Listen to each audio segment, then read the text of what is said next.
À l'Académie royale des sciences d'Amsterdam, le Conseil européen pour la physique nucléaire a fixé le siège du futur Centre international de recherche atomique. Le conseiller d'État genevois Picot, le prix Nobel danois Niels Bohr, le haut-commissaire français à l'énergie atomique Perrin, l'atomiste italien Colonetti, le célèbre prix Nobel allemand Heisenberg et, au nom de l'UNESCO, le professeur Auger ont pris part aux délibérations. Les délégués ont porté leur choix sur Genève, à la grande satisfaction du président, le professeur Scherrer de Zurich. Nous croyons indispensable de réaliser une grande machine qui constituerait le centre autour duquel la recherche aurait lieu. Seul un laboratoire bien équipé attire les physiciens expérimentateurs, évite la dispersion des talents européens et suscite l'apparition des forces latentes.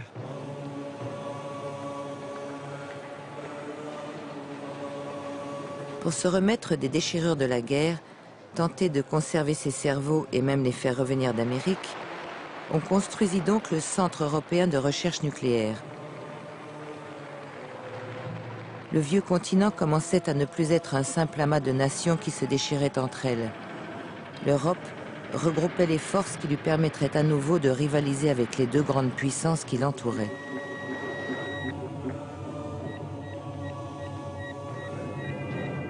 La science de l'après-guerre eut ses lieux de culte. Ce furent ces gigantesques accélérateurs de particules que construisaient les grandes nations en imaginant confusément qu'il en sortirait une nouvelle force.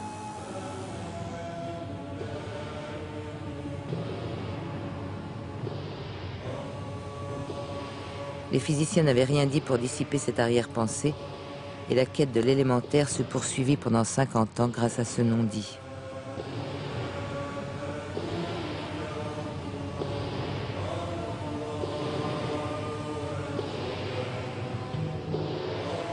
Côté américain, le laboratoire de Berkeley fut bientôt dépassé en puissance par le Fermilab, qui pendant des décennies mena avec le CERN la course aux nouvelles particules. La direction du laboratoire avait été confiée au sympathique Léon Lederman.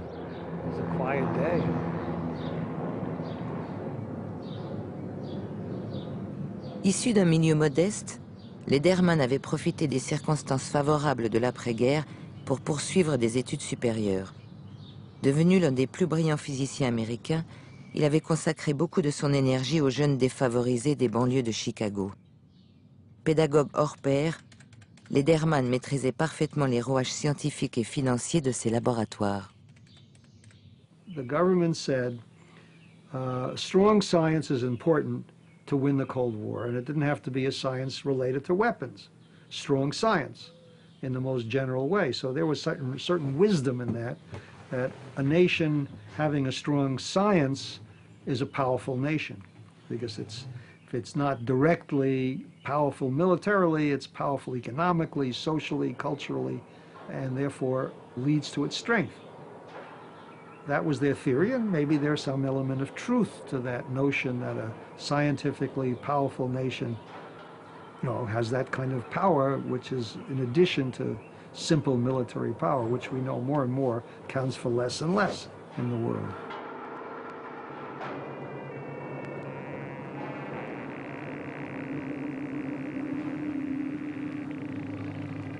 Les nouveaux promus étaient attirés par ces lieux où la science recueillait les plus gros moyens, les plus hauts statuts, la plus grande reconnaissance. Ils participèrent naturellement au renforcement d'une discipline dont les buts s'obscurcissaient.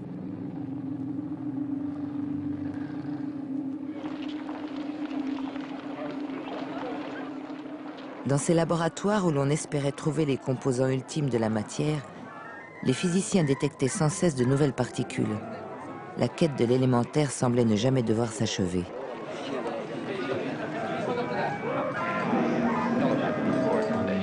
Je travaille au bureau technique au CERN. Ja sam Jugoslaven, fizičar. Ich bin Schweizerin. Fizika am Proton, Synchrotron. Ime Linis, chiedulego historiografia ten Fatimia. Hi. Do you like that I explain you G-2 experiment? Sure. Okay, let's come inside. I'll show you the black body. It's very easy, really. Yeah. Can you explain about how we detect the electron coming from it? Ah, yeah, of course. What happens is this. The muon, when it turns around, fires an electron, like a cowboy firing his gun. Bang, bang. And in fact, it looked as if all the Greek letter particles we've been finding in the accelerators, and we must have produced an enormous number of PhDs because each graduate student would take his apparatus to an accelerator and find a new particle and pass go and collect $200. And they would, this was a monopoly game, and they would find a new particle. And so we had a lot of new particles, and things were not getting simpler. And then the Gell-Mann-Zweig hypothesis said that these are all those Greek letter particles are composites, and that we're onto something with a very much smaller number. So there's the Standard Model. It has as the basic particles that explain the matter that we know about in the universe. There's 6 quarks, up and down, charm and strange, top and bottom, and 6 leptons, electron and neutrino, muon neutrino, tau and neutrino. To finish the picture, we need something about the social behavior of these quarks, which we call the forces of nature. How do they interact?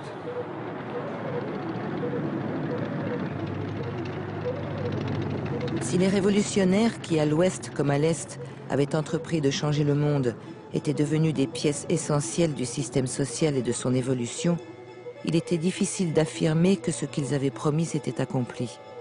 Certes, l'humanité avait beaucoup progressé, et une partie d'entre elles disposait de pouvoirs presque magiques. Mais dans son ensemble, elle n'était toujours pas une communauté d'hommes libres et égaux.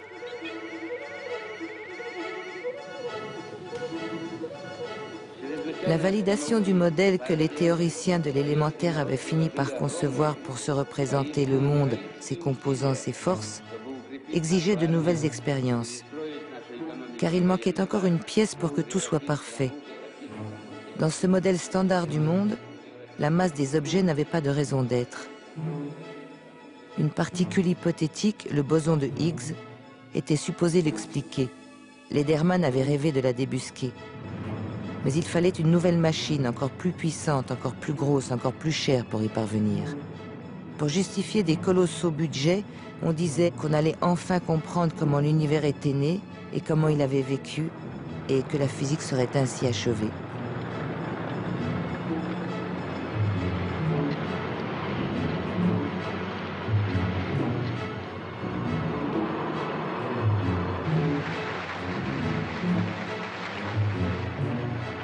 La conquête ne laissait plus le loisir de la contemplation.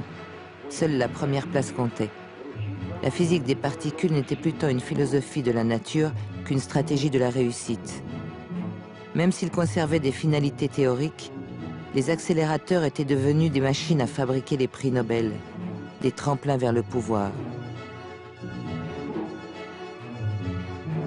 La nomenclatura avait délaissé les aspirations des pionniers révolutionnaires. L'appareil, de plus en plus lourd et déconnecté des préoccupations quotidiennes, ne paraissait pas devoir être remis en question.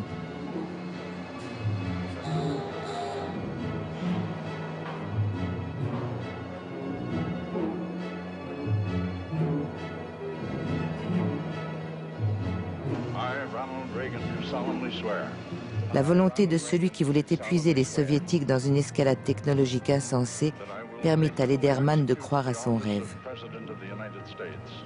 Some of us, way back in 1980, 81, using some old envelopes, we started to design a machine that would certainly produce the Higgs particle. And that became the superconducting super collider. And so we got this 40 trillion volts in the center of mass machine, which we designed. And eventually we had to sell it to ourselves as a reasonable project, sell it to the government, sell it to the president, and have the president sell it to Congress, which is the way things go in the United States. And all of this was done.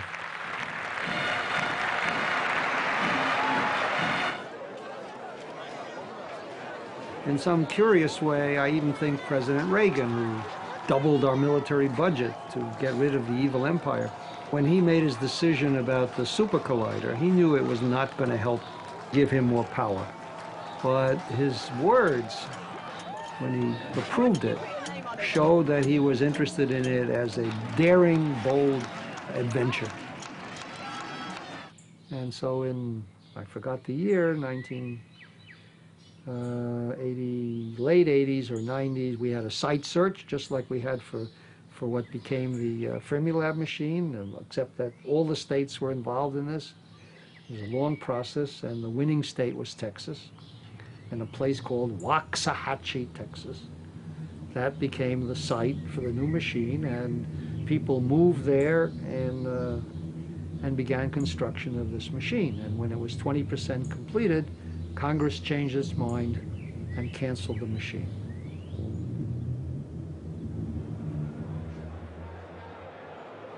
Meanwhile, the Europeans, of course, to finish this long history, the Europeans making use of a tunnel that already exists in Geneva, the CERN tunnel. À mesure que la science avait transformé le siècle, la nature des pouvoirs dominants s'était elle aussi transformée.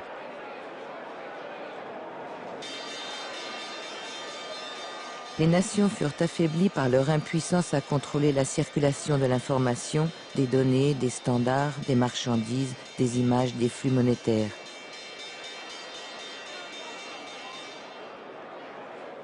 La nature du régime soviétique n'était pas adaptée aux exigences de l'évolution technologique.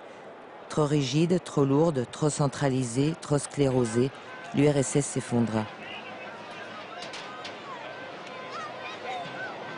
On finit par s'apercevoir que si l'électron, le photon et le noyau de l'atome avaient été les instruments stratégiques des puissants, si c'était par eux qu'au XXe siècle s'était accomplie la révolution du monde, les quarks, leptons, gluons, bosons, eux, ne servaient à rien pour renforcer le pouvoir.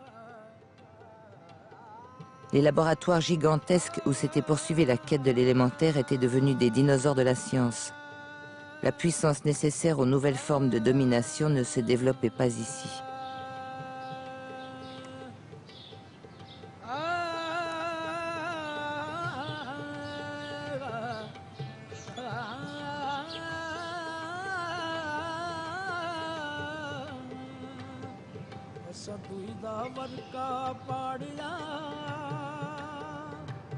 Les ultimes expériences du siècle révélèrent deux grandes surprises. Au CERN, sous la frontière franco-suisse, les hommes avaient fini par entreapercevoir le boson de Higgs. Comme s'il avait été dépendant d'un tuteur moribond, le socialisme, suite à l'effondrement de l'URSS, s'était écroulé.